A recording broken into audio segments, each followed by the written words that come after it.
초등학교 2학년은 교사가 되어서 이 부활주일 아침에 초등학교 2학년 아이들에게 예수님이 우리 죄를 위해 대신 죽으셨다, 그리고 우리를 천국으로 데려가시기 위해서 다시 살아나셨다 열심히 가르쳤습니다. 그때 한 여자아이가 고개를 깨우뚱하더니 사실이에요? 라고 묻습니다. 갈리스피스 교수가 그럼 사실이지. 그랬더니 여자아이가 있을 수 없는 일이에요. 여러분, 있을 수 없는 일이지만 실제로 있었던 일이 부활입니다. 불가능한 일이지만 실제 일어난 일이 부활입니다. 여러분, 불교의 비진리성을 극명하게 밝힌 극락의 불납이라는 책을 쓰신 김성화 목사님, 원래 이분은 불교의 승려였죠. 경북대학교를 졸업하고 대한불계종 정토종 포교국장과 교육국장을 역임한 불교계의 거물입니다. 그런데 그가 불교계 개혁을 위해 노력하다 반대파 음모로 인해서 감옥에 들어갔고, 감옥에서 불경을 더 연구하라는 뜻인 줄 알고 불경을 읽는데 어느 날 간수가 성경을 줬습니다. 화장실 쪽으로 집어던져놓고 며칠을 쳐다보지 않다가 도대체 성경이 무엇이길래 한번 뭐라 기록되는지 보자, 이것을 바로 알면 기독교도들을 변화시킬 수 있지 않겠나 싶어서 성경을 펴 읽었습니다. 어느 날 성경을 읽다가 마침내 고압전류에 감전된 것처럼 말할 수 없는 충격을 받았습니다. 그 성경책에는 평소 자신이 그렇게 염원하고 알려고 노력했던 인간의 죽음의 문제, 생사의 문제가 너무나도 쉽게, 그리고 그 다음이 분명하게 불려져 있었다는 것이죠. 불교에서 기독교로 개종된 이유를 이렇게 얘기합니다. 옛날 인도의 구시라성의 시다림에서 한 젊은 과부가 심하게 애통해함을 본 석가모니가 왜 그러냐, 죽은 외아들을 살려달라는 것입니다. 내 아들이 죽었다고 석가에게 와서 살려달라는 것입니다. 이에 석가모니가 한 번도 사람이 죽는 일이 없는 집에 쌀을 한 줌 얻어다가 내게 가져다 주면 네 아들을 살려주겠다. 신나서 아침부터 나가서 집집마다 두드렸는데 어느 집도 정말 저녁이 돼서 돌아와서 얘기를 합니다. 그 과부가, 부처시여, 하루 종일 돈 다 놔줘도 그런 집은 없어 빈손으로 돌아왔습니다. 그때 석가모니가 이렇게 가르치죠. 자매여, 생자 필멸이라. 사람이 나면 반드시 죽는 것, 인연 따라 일어나 인연 따라 없어진 것이니 너무 슬퍼할 것이 없느니라. 말은 멋있죠. 그러나 예수님의 처방은 이와 달랐다는 거예요. 예수님께서는 똑같은 나인성 과부의 외아들의 애통스러운 장례행렬을 마주쳤습니다. 불쌍한 마음에 은혜를 베푸십니다. 장례행렬을 멈추고 아들아 일어나라. 죽은 아들이 살아납니다. 불교와 기독교의 생사 문제의 근본적인 차이가 여기에 있었다. 같은 과부의 외아들의 죽음이었는데 불교에서는 죽음을 숙명으로 받아들이는 인간 능력의 한계를 보여주었고, 기독교는 생명을 새롭게 얻게 하는 기쁨을 맛보게 했다. 여기에 부활이고 생명이신 참 진리가 있다는 걸 깨달을 수 있었고, 석가모니는 인생의 근본적인 생사 문제에 있어서 문제만 제시했을 뿐 그 해답의 열쇠는 주지 못했다. 그러나 예수님은 문제뿐만 아니라 해답의 열쇠까지 주신 것이다. 그러게 나는 진리를 따르기로 기독교로 개종하였다. 여러분, 예수 그리스도께서는 말씀하시기를 나는 부활이요 생명이니 나를 믿는 자는 죽어도 살겠고 무릇 살아서 나를 믿는 자는 영원히 죽지 아니하리니 말씀하셨습니다. 예수님이 생명의 주인이라는 선언이십니다. 사랑하는 여러분, 우리 예수님 오늘 부활하셨습니다. 예수님 다시 살아나셨습니다. 부활하신 예수님이 여러분 모두에게 평강 주시기를 주님의 이름으로 축복합니다. 모든 인생은 무덤으로 끝이 나 우리 기독교는 빈 무덤 부활의 종교입니다. 인생은 한 번 태어났으면 한 번은 죽게 되어 있습니다. 그 사람들은 죽음을 끝으로 생각합니다. 세상의 모든 종교 사상은 여기서 끝이 나죠. 죽음을 그냥 받아들이는 것만으로 인연 따라 나서 인연 따라 없어지는 것, 그것만도 위대한 사람이 될 수 있습니다. 근데 성경은 여기서 끝나는 것이 아닙니다. 부활이 있습니다. 영생이 있습니다. 오늘 이 부활의 사건을 보면서 우리가 함께 은혜를 나누고 부활 신앙으로 무장하기를 주의 이름으로 축원합니다. 첫째, 부활은 지어낸 이야기 아니라 역사적 사실이며 실제니 그런 제대로 믿으시라는 겁니다. 여러분, 부활 신앙으로 제대로 써시길 바랍니다. 여러분, 부활이 지어낸 이야기라면, 기독교가 예수님의 부활을 허위로 선전했다면 2000년이 지난 오늘까지 유대의 작은 나라에서, 저 고대 근동의 중동의 작은 나라에서 전 세계를 뒤엎을 수 있었을까요? 갈수록 부흥하지 못했을 것입니다. 수많은 핍박이 있었고요, 수많은 강대국에서 정말로 죽이려는 노력했지만 기독교는 갈수록 부흥됐어요. 오늘 새벽에도 말씀드렸지만 고대 근동 그 당시에 있었던 기독교와 함께 같이 그 당시 있었던 종교가 2만 개가 넘는데 지금 싹 역사 속으로 사라져요. 근데 기독교는 지금 전 세계를 가장 크게, 왜 그럴까요? 살아계신 주님이 계시기 때문입니다. 그래서 파스칼이라는 사람이 말하기를, 만일 예수의 제자들이 서로 의논해서 예수님의 부활을 거짓으로 만들었다고 한번 가정해봐라. 그중 한 사람이라도 본심에 들어갔더라면 예수의 부활은 전체가 붕괴됐을 것이고 기독교는 무너졌을 것이다. 근데 저들은 십자가에 거꾸로 못 박혀 죽어가면서, 기름에 튀겨져 가면서도, 그들은 톱으로 잘려져 죽어가면서도 순교를 했다. 그러한 제자들의 진실성을 믿지 않다면 그런 사람과는 말할 필요조차도 없다 얘기했습니다. 오늘날 많은 사람들이 부활을 인정하지 않으려고 합니다. 이유는 우리 인간의 내 머리로 이해가 안 된다는 것이죠. 어떻게 죽은 사람이 살아나냐 이것입니다. 여러분, 근데 이건 내 생각입니다. 어떤 아이가요, 학교에서 구구단을 배워서 집에 와서 할아버지 앞에 자랑을 합니다. 할아버지, 나 구구단 다 외웠다? 할아버지가 너무 기특해서 한번 물어봤어요. 야, 3 곱하기 4는 뭐지? 예, 그거 쉽죠. 10이요. 오, 잘 맞추는데, 그러면 6 곱하기 7은 뭐냐? 예, 40이요. 와, 똑똑한데, 그러면 13 곱하기 20은 뭐지? 그랬더니, 에이 할아버지, 이 세상에 그런 건 없어. 우리 할아버지는 바보 같아 그러더랍니다. 자신의 머릿속에 들어오지 않는 지식에 대한 거부, 이 어린애만 있는 게 아니라는 것이죠. 우리들도 내가 경험되지 않는 것, 내 머리로 이해되지 않는 어려운 것에 대해서 거부할 때가 많아요. 부활의 사건이 그렇습니다. 죽은 사람이 어떻게 다시 살아난다? 이게 말이 되냐 이겁니다. 근데 성경은 그 사실을 있는 그대로 자세히 설명하는 게 마태뿐만 아니라 마가도, 누가도, 요한도, 여러분 사도 바울도 이야기합니다. 오늘 1절부터 6절까지의 말씀이 그런 말씀이에요. 안식 후 첫날에 그를 평소에 사랑하던 마리아와 다른 또 살로메와 여자들 3명이 예수님 정말 그 시체를 보기 위해서 향유라도 발려드리기 위해서 무덤을 찾아갔는데, 그때 큰 지진이 나며 주의 천사가 하늘로 내려와 돌을 굴려내고 그에 앉습니다. 그 천사의 모습이 얼마나 정말 번개와 같고 그 옷은 눈과 같이 였는지 보는 순간요, 너무 깜짝 놀라 무서워 벌벌 떨고 있어요. 근데 천사가 5절 6절에 너희는 무서워 말라, 십자가에 못 박힌 예수를 너희가 찾는 줄을 내가 아노라. 그가 여기 계시지 아니하고 그의 말씀대로 살아나셨느니라. 와서 그의 누우셨던 것을 봐라. 그 누우신 곳까지 확인시켜 줬습니다. 여러분, 꾸밀래도 이렇게 자세하게 꾸밀 수 있겠냐 이거예요. 그리고 당시 의사로서 존경을 받던 누가는요, 이 사실을 그 당시 로마의 데오빌로 총독에게 서신으로 보냅니다. 과학적으로, 생리학적으로, 의학적으로 증명할 수는 없지만 사실입니다. 이건 부인할 수가 없다는 것입니다. 여러분, 지금부터요, 그 전까지요, 그때부터 지금까지 이 역사적 사실 부활을 부정하려는 여러 가지 시도들이 있어요. 그 첫 번째가 기절설입니다. 완전히 죽은 것이 아니라 기절하는 것이다. 주님께서 기절하여 의식을 잠깐 잃은 상태 바위 속 서늘한 무덤 속에 놓여놓으니까 다시 정신을 차렸다. 여러분, 이건 그 당시 상황을 제대로 모르는 거예요. 기절한 것이라면 안식일이 가까이 와서 어떡합니까? 예수님이 죽지 않으니까 어떡합니까? 작대기로, 창으로요, 뚫어서요, 오른쪽을 찔러서 예수님의 심장을 뚫어요.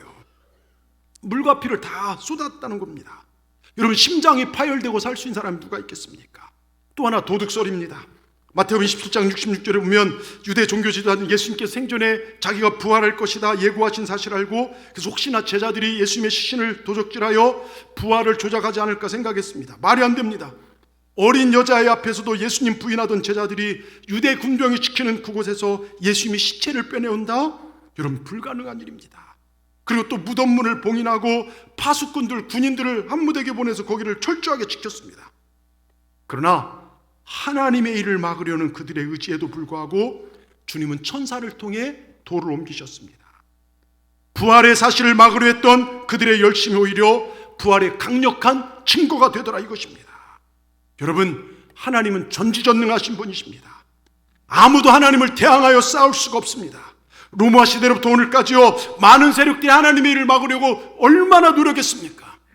그런데 보십시오. 교회를 핍박하고 선지자들과 선교사들과 주의 종을 핍박한, 잡아 죽인, 교회를 무너뜨린 나라들 보십시오. 지금 제대로 사는 나라가 있는지요? 그런데 복음이 들어간 나라는 다 복을 받고 누리게 됩니다. 여러분 기억하시기 바랍니다. 어떤 세력도 하나님을 막을 수 없다. 또 환상설입니다. 부활을 목격한 사람들의 환상이다. 예수님을 너무 사모한 나머지 잠재의식의 발로로 유령받다는 거예요.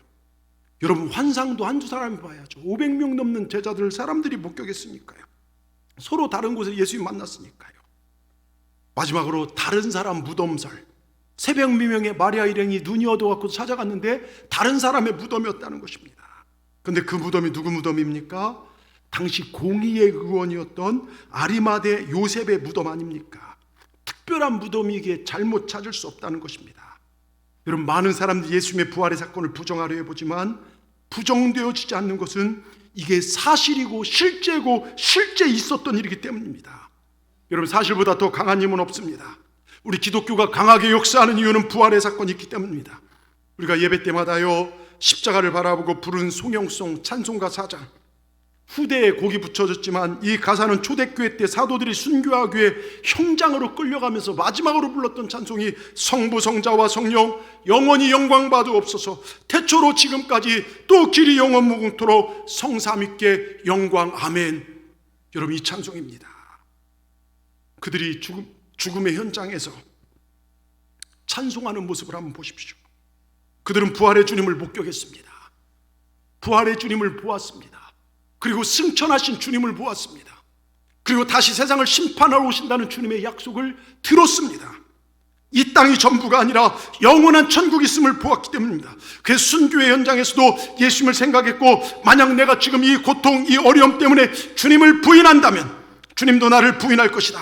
그러나 내가 주님을 나의 그리스도로 고백한다면 나는 영원한 천국에서 주님과 함께 영원토록 왕노를 할 것이다. 여러분 이것이 부활신앙입니다. 우리도 이 믿음으로 사십시다. 여러분 주님을 부정하지 마십시오. 부활은 사실입니다. 이 역사적이고 실제적인 사건을 여러분 마음에 받아들임으로써 여러분 생애에 더 큰 부활의 감격을 경험하시는 우리 동산의 모든 분들 되기를 주님의 이름으로 축원합니다. 두 번째로요, 부활의 증거자가 되십시오. 어느 부인이요 남편에게 물어봤답니다. 여보 나 이뻐? 그럼 예쁘지. 여보 나 사랑해? 그럼 사랑하고 말고 많이 사랑해. 여보 그럼 우리 다시 태어나도 당신 나랑 결혼할 거지? 그랬더니요 아니 당신처럼 예쁜 여자를 다음 세상에 어떻게 나 혼자 가지겠어. 다른 사람에게도 기회를 한번 줘야지. 여러분 인생은 후회스럽습니까? 지나온 삶을 돌이킬 때 자랑스럽습니까? 한 감옥에서 보내온 후회의 편지 하나를 소개하고자 합니다. 저는 지금까지 세상은 마냥 더럽고 악하다고만 생각했습니다.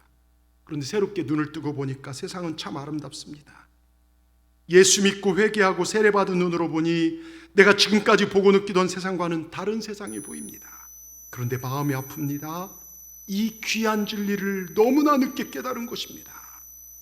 늦게라도 깨달아 하나님의 자녀가 된 것 감사하지만 늦어도 너무 늦었습니다. 제겐 누군가를 사랑할 시간도, 누군가를 섬길 시간도, 전도할 시간도, 감사할 시간도 없습니다. 한 가난한 집 아이가 국민학교 4학년 때 미술 시간에 집이 가난해서 준비물을 챙겨가지 못했어요. 선생님이요 두드려 패면서 야 이 자식아 훔쳐서라도 준비물 챙겨야지. 훔쳐도 되는 거야? 그때부터 이 아는 도둑질하기 시작합니다.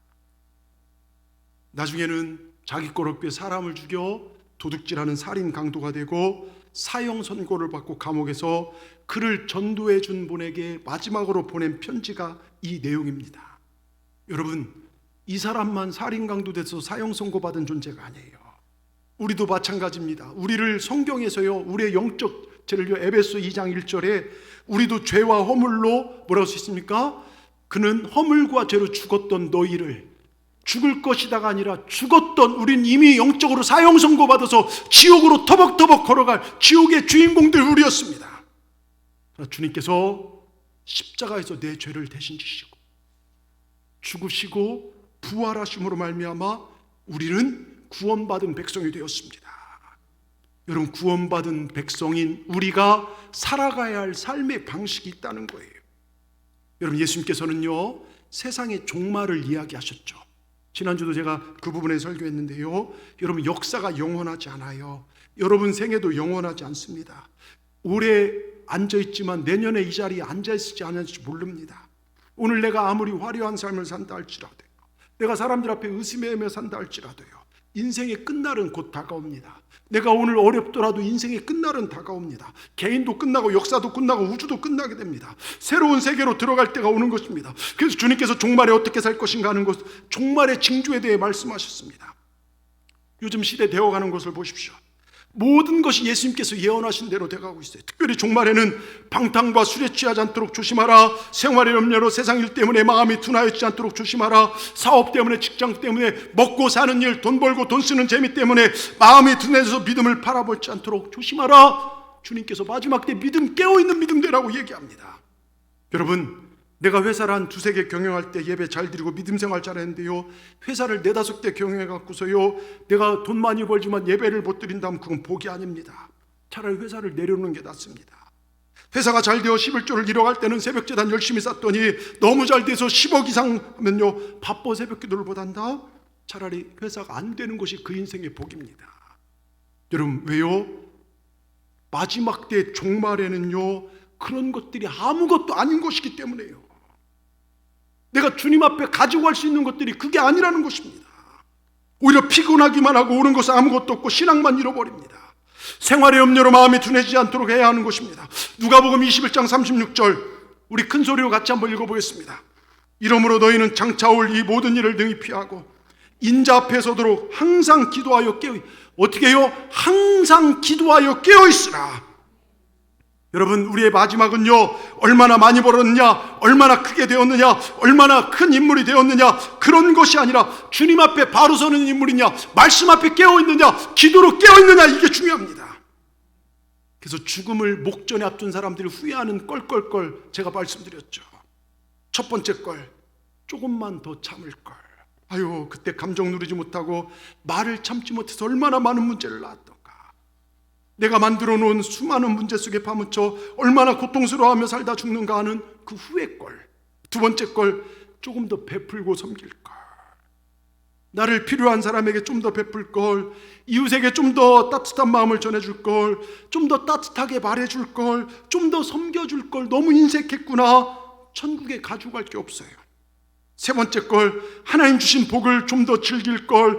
기뻐할 수 있는데 왜 그리도 인생이 정말 짜증스러웠는지, 시기 질투는 왜 그렇게 많았었는지, 불평 원망은 오죽이나 많았던지, 내 마음이 행복하지 못하니까 나와 관계된 내 가족 이웃들도 행복하지 못했구나.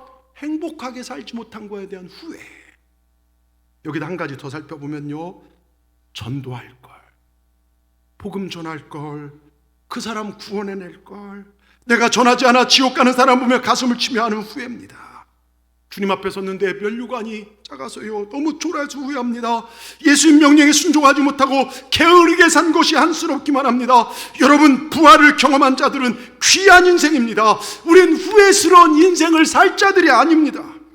우린 후회를 줄여야 합니다. 우리 마지막을 잘 장식해야 합니다. 그것이 무엇입니까? 복음이에요. 인도의 성자 썬다싱이 영국 방문했을 때 많은 사람들이 그에게 질문을 묻습니다. 당신은 오랫동안 전통의 인도교를 버리고 기독교를 믿게 된 이유가 무엇입니까? 그때 썬다싱이 이런 이야기를 합니다. 부활하신 예수님 때문이라고요. 여러분, 인도와 네팔은요, 신이 3억 개, 2억 개 이렇게 돼요. 그런데 그 많은 수많은, 우리가 네팔 선교 갔더니 네팔 현지인이 그래요. 신이 3억 개에서 2억 개. 자기도 모르는 신들이 막 만든, 개신도 있어요, 벼룩신도 있고요, 뱀신도 있고요, 별의별 게 다 신이에요. 그런데 죽음을 이기고 부활한 신은 없어요. 여러분, 예수의 부활을 믿는 사람들의 공통점이 있습니다. 그건 오직 예수님만 바라보고 예수님을 증거하는 삶을 산다는 거예요. 여러분, 오늘 7절에 보면요, 그 여인들에게 빨리 가서 그 제자에 이르되 그가 죽은 자 가운데 살아나셨다고 너희보다 먼저 갈리오 가시니 거기서 너희가 배우리라. 여러분, 여인들이 빨리 가서요 제자들에게 알리게 됐고, 이 소식을 들은 제자들 어떻게 합니까? 와서 주님을 확인한 제자들은요, 이 복음의 소식을 전하다가 다 순교의 제물이 되고 말았습니다. 부활은요, 내 목숨을 바쳐서라도 전해야 할 가치가 있다는 것이죠. 그래서 오늘 여러분에게 부활란을 선물해 드려요. 하나는 여러분 까서 드시고, 하나는 전도지와 함께 여러분 주위의 소중한 분들에게 선물하십시오. 어떤 분은, 제가 아는 분은요, 그것만 가지고 부족하다 해서 자기가 계란 한 판을 사갖고서 그걸 집에서 삶아서 부활 교회 전도지와 함께 혼자 이렇게 부활주일 주간에 나가서 전도하는 분도 계시더라고요. 제가 왜 이 말씀을 드렸을까요? 예, 왜 아무 대답을 안 하십니까? 여러분, 부활의 증거자가 되라고요. 예? 여러분, 기독교 신앙은요, 오병이어 기적, 병든 자 살리신 예수님 사건 없어도요 이루어질 수 있어요. 근데 십자가에 우리 죄 지고 죽으셨다가 다시 사신 이 부활 사건 없다면 기독교는 없어요. 만일 부활이 없이 죽음이 인생의 끝이라면 여러분과 저를 포함한 예수 믿는 사람들이 불쌍한 사람들, 우리처럼 불쌍한 사람들이 없죠. 이 좋은 시간에 집에서 잠을 자든지 놀러 가든지 이 자리에 앉아 있는 것도 안타까운 일이죠. 여러분, 무엇 때문에 여기 나와 계십니까? 무엇 때문에 우리가 헌신도 하고 그 어려움 속에서 11조 드리고 봉사도 하십니까? 무엇 때문에 저 사람 용서하고 사랑하십니까? 무엇 때문에 남고 빼살아도 모자랄 판에 다른 사람 도와주고 사십니까? 무엇 때문에 복음을 전하고 사십니까? 예수님 부활 때문 아닙니까?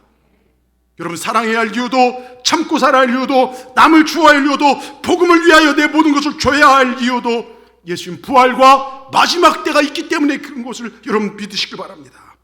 그렇게 부활 없으면요, 뿌리 없는 꽃을 꽃병에 꽂아놓은 것과 똑같아요. 잠깐의 화려함, 잘 사는 것 같지만 오래 못 가고 썩어서 버려지는 쓰레기입니다. 뿌리가 없기 때문에요. 여러분, 우리의 뿌리는요 부활신앙이에요. 예?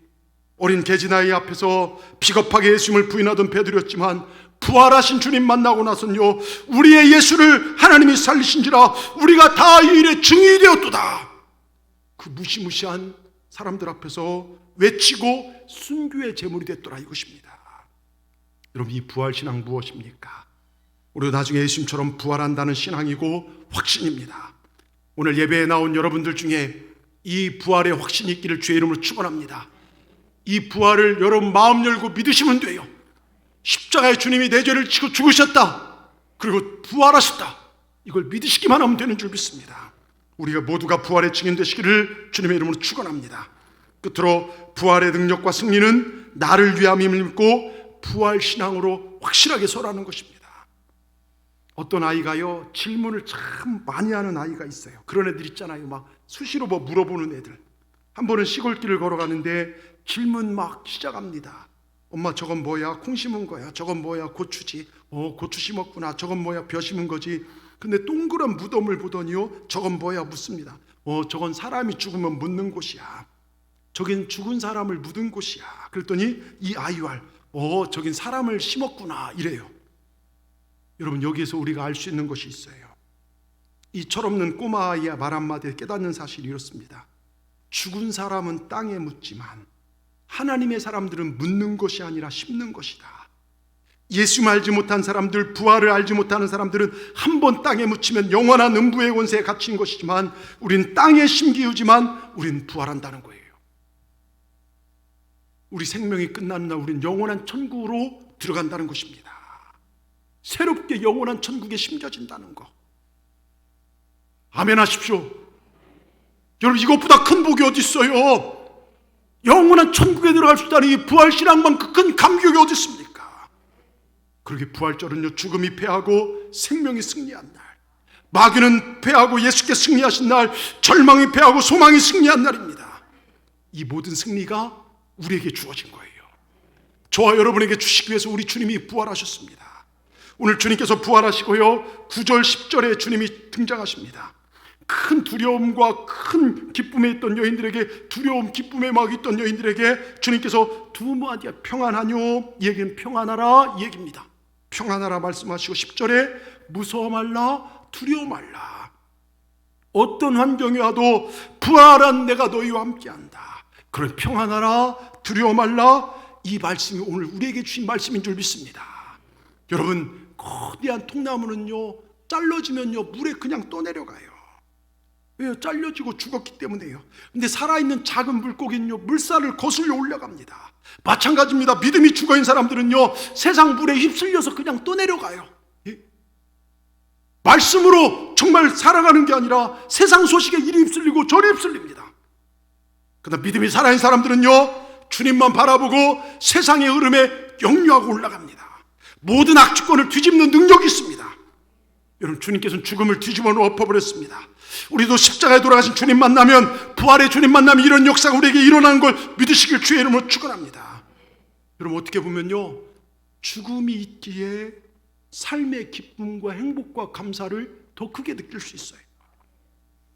여러분, 또 죽음이 있다는 사실은요, 우리를 얼마나 겸허하게 만드는지 몰라요. 어떤 분이요, 몸이 아파 병원 갔더니 암이란 진단이 나왔어요. 한번 여러분 삶에 대입해 보십시오. 몸 아파서 여기서 전남병원 갔더니 큰 병원 가보라고 했더니 암센터에 딱 화순암센터, 광주 뭐 조대병원이나 이런 큰 병원 갔어요. 갔더니 암입니다. 싹 퍼졌네요. 3개월 정도 남았습니다. 3개월 남았는데 이러겠습니까? 여러분, 그 얘기를 듣고 돌아올 때는요, 완전 사형선고를 힘이 딱 완전 온몸에 힘이 빠질 거예요. 예? 근데 이분이요, 마음속에 삶에 대한 후회가 밀려와요. 집으로 돌아오는데 열심히 살았지만 행복하게 살지 못한 삶이 원망스럽고, 악착같이 돈 모으고 아파트 넓혔지만 가족들과 제대로 여행 한 번 하지 못한 후회되고, 교회에서 나름대로 직분자인데 내가 하나님 앞에 설 것 생각하니 드릴 열매가 없더라는 거예요. 정말 마지못해 신앙생활, 어쩔 수 없이 했던 신앙생활들이 그렇게 죽음 앞에 후회가 되더라 이것입니다. 여러분, 죽음에 대한 생각은요, 우리 인생을 다르게 봅니다. 바로 보게 만듭니다. 여러분, 죽음은, 그래서 우리 예수 믿는 사람들은 종말적 신앙을 가지고 살아야 돼요. 그리고 며칠 뒤에 마음의 준비를 하고 병원에 그래도 항암 치료 받으러 입원하려고 갔는데 의사 선생님이 말합니다. 아이고, 대단히 죄송합니다. MRI를 살펴보는데 앞사람 거 다른 사람 거 보았습니다.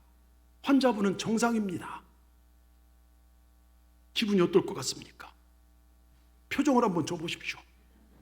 막 졸려갖고 이런 표정 말고요. 예? 갑자기요, 삶의 밝은 햇살에 밀려올 거예요. 온 세상이 다르게 보일 거예요. 시끄럽던 자동차 소리가 살아있는 생동감으로 느끼고, 새소리가요, 합창소리 들릴 것이고요, 여러분 정말 늘 마시는 공기가 이렇게 상쾌한 줄 모를 것입니다. 그분이 그래요. 눈에 보이는 모든 걸 소중해 보였고, 행복이 무엇인지 알 것 같다고. 미움과 질투와 남을 판단하는 마음이 없어지고, 허영심과 욕망이 사라지고, 마음의 평화가 찾아오고, 내가 이제부터는 하나님 잘 섬기고 가족과 이웃을 사랑하며 살겠다, 정말 복음 전하고 선교하며 살겠다, 굳게 다짐했다고 합니다. 여러분, 암에 걸렸다가 며칠 만에 오진 판단이라는 말만 들어도요, 인생이 새롭게 보이는데 영원한 지옥 갈 우리가요, 예수 믿고 영원한 천국으로, 죽음이 생명으로 바뀌었는데 어찌 기뻐하지 않을 수 있겠습니까? 이게 부활이라는 것입니다. 이게 부활신앙이라는 거예요. 여러분, 이 부활이 우리의 부활이라는 걸 믿으시기 바랍니다. 우리가 때때로 넘어질 듯 패배한 듯 하지만요, 상황을 뒤엎어버리는 역전의 능력이 우리에게 있다는 걸 믿으시기 바랍니다. 이 시간 여러분의 행복을 뺏어가고, 여러분 기쁨을 뺏어가는 것이 무엇입니까? 여러분이 불행해하는 그것이 무엇입니까? 왜 실패와 좌절과 절망의 그늘에서 한숨을 쉬며 살아가십니까? 우리에게 죽음이 선고되었지만 주님께서 그것을 무효 처리하시고 우리에게 생명을 주셨습니다. 이제 우리 아픔과 절망과 괴로움을 뒤집어 엎어버린 시간이 우리에게 왔다는 것입니다. 그게 바로 부활이라는 것입니다. 여러분, 부활이 무엇입니까? 불행이 행복으로, 불가능이 기적으로, 지옥이 천국으로, 죽음이 부활로 뒤엎어지는 것이 부활입니다. 오늘 부활하신 주님께서 두려움 가운데 있는 우리들에게, 불안 가운데 사는 우리에게, 걱정 가운데 사는 우리에게 평안하라, 무서워 말라, 두려워 말라 종을 통해 말씀하십니다. 여러분, 이 부활신앙으로 모든 어려움을 이겨내시길 주의 이름으로 축원합니다. 불행이 행복으로, 불가능이 기적으로 변화되는 역사가 부활신앙 가운데 있게 될 줄 믿습니다. 얼마 전요, 제가 몇 년 전 국민일보 읽다가 은혜 받은 간증 한번 말씀드린 것 같은데요, 한번 들어보십시오. 어떤 여자분, 이정이라는 성도님인데요, 고등학교 1학년 때 처음 가위를 눌렸어요. 처음엔 피곤해서 크는 줄 알고 그랬는데요, 시간이 갈수록 횟수가 늘어나요. 증상도 심해집니다. 대학 들어간 후에도 가위 눌림은요, 더욱 힘들겠다는 것입니다. 병원을 다녀도 무엇을 해봐도 해결이 안 됩니다. 그래도 우여곡절 직장 취업했는데요, 어느 날 가위 눌림과 현실이 구분이 안 돼요. 그 일을 겪고 정상적인 생활에 대한 자신이 없어지고 나를 제어할 수 없을지도 모른다는 절망감과 불안함에 늘 우울한 시간을 보냈어요. 여러분, 너무나 힘든 마음을 더 이상 견딜 수 없어 어떻게 했냐, 교회를 찾아갔어요. 가위 눌리니까요, 뛰는 거 막 뭐가 쫓아오는데 뛰는 것 같지도 않고 막 얼마나 무섭습니까? 근데 교회를 찾아갔는데 그곳에서 부활은 역사적 사실이며 실제다, 이 말씀을 처음 들었어요. 야, 저건 교인들 하는 신화 정도로 여겼던데 부활이 정말 역사적 사실이라면 믿을 수 있는 증거도 있을 거야. 내가 한번 찾아보자. 도서관 가 찾아보고 인터넷 등에 찾아보고 자료들을 모두 찾기 시작합니다. 근데 놀라웁니다. 자료들에는 예수님의 출생과 죽으심, 부활이 정확히 기록되어 있었다는 거예요. 만들어진 이야기가 아니구나.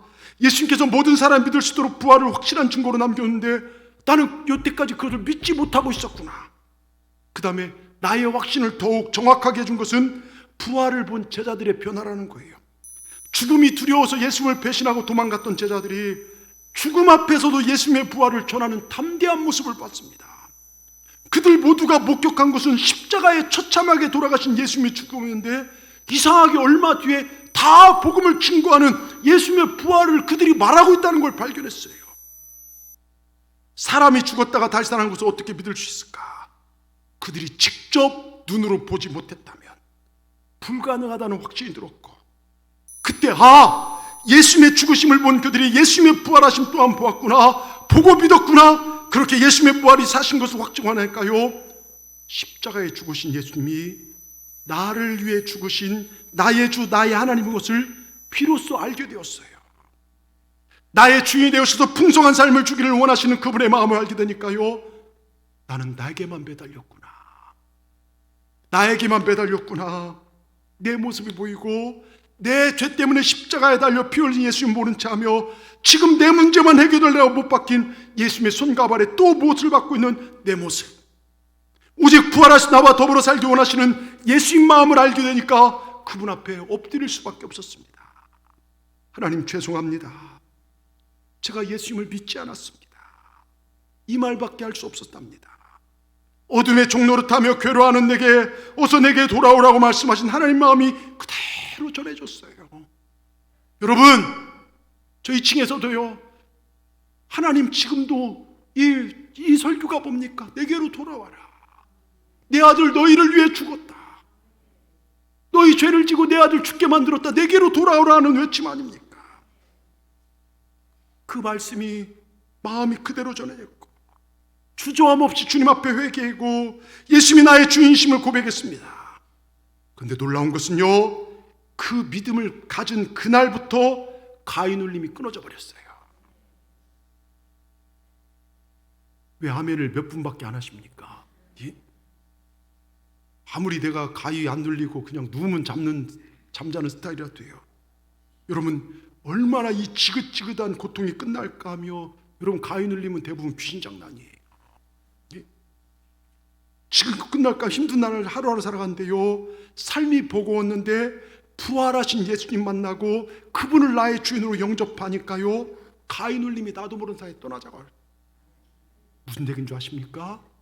예수님이 나의 주인 되시고 부활의 주님이 내 안에 확실하면요, 어둠의 것이 틈탈 수 없다는 것입니다.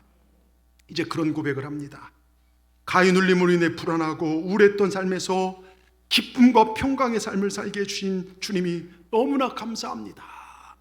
이 글을 제가 한 토막을 읽었어요. 여러분, 지난 삶 동안 인생에 실패가 있으셨습니까? 상처가 있으셨습니까? 무엇인가 풀리지 않는 것들이 지금도 있으십니까? 우울하십니까? 잠 못 자게 하는 두려움들이 있습니까? 우리 예수님 부활하셨습니다. 이건 실제입니다. 예수님께서 무덤문을 열고 부활하셨습니다. 우리가 이 사실을 믿으면 죽음을 생명으로 변화시키는 부활의 능력이 오늘 우리 안에 주어짐을 믿으시길 바랍니다. 오늘 예배하는 여러분, 이 사실 꼭 붙잡으십시오. 꼭 믿으시길 바랍니다. 실패를 뒤집어 승리로, 상처를 받고 축복으로 정말로 살아가도록 주님의 능력이 나와 함께함을 믿으시길 바랍니다. 이 사실을 믿고 이 복음의 큰 능력으로 정말 날마다 큰 기쁨이 여러분 삶 가운데 가득하기를 주님의 이름으로 축원합니다. 축원합니다. 기도하시겠습니다. 하나님, 오늘 너무나도 기쁜 날, 주님이 모든 사망 권세를 깨부시고 뒤엎으시고 부활하신 날, 주님을 예배하며 다시 한번 복음에 사로잡히게 하시니 감사합니다. 오직 하나님께만 영광 돌리는 우리 삶이 되게 하여 주시옵소서. 아픔을 치유로, 상처를 회복으로, 인생의 패배를 승리로, 우리의 죽음을 부활로, 영생으로 바꾸신 그 주님을 우리가 붙잡고 승리하는 삶을 살게 하여 주시옵소서. 예수님의 이름으로 감사하며 기도드리옵나이다. 아멘. 우리 찬송가 171장 찬송하시면서 준비하신 예물, 또 부활 감사 예물을, 절기 예물을 기쁨으로 하나님 앞에 올려드리도록 하겠습니다.